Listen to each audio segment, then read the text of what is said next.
Асанәлі Әшімов қазақ киносының жұлдызы, актер, кинорежиссер, профессор. Оның ойнаған рөлдері халықтың жүрегінен орын тапты.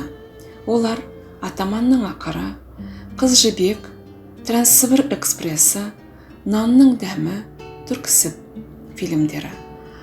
Асанәлі Әшімов 1937 жылы 8 мамырда Жамбыл облысы Сарысу ауданының Байқадам ауылында дүниеге келген.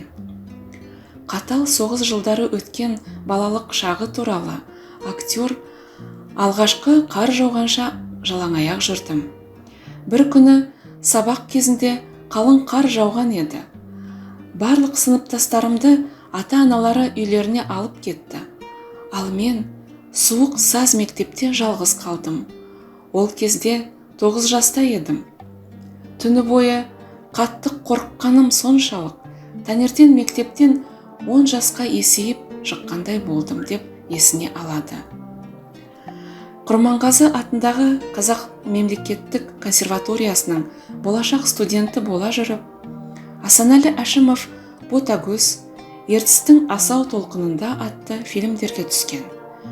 1964 жылы ол Мұхтар Әуезов атындағы Қазақ академиялық драма театрының сахнасында көптеген жарқын бейнелерді ойнады.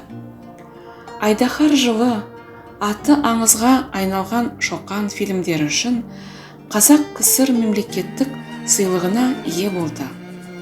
Өз киностудиясы түсірген Елімай, Қозы көрпеш, Баян сұлу фильмдеріне түскен. Асанәлі Әшімов 1980 жылдан бері КСРО халық артисі, КСРО және Қазақстан мемлекеттік сыйлығының лауреаты, 2000 жылы Тарлан сыйлығының иегері атанды. 2017 жылы Қазақстанның еңбек ері атанды.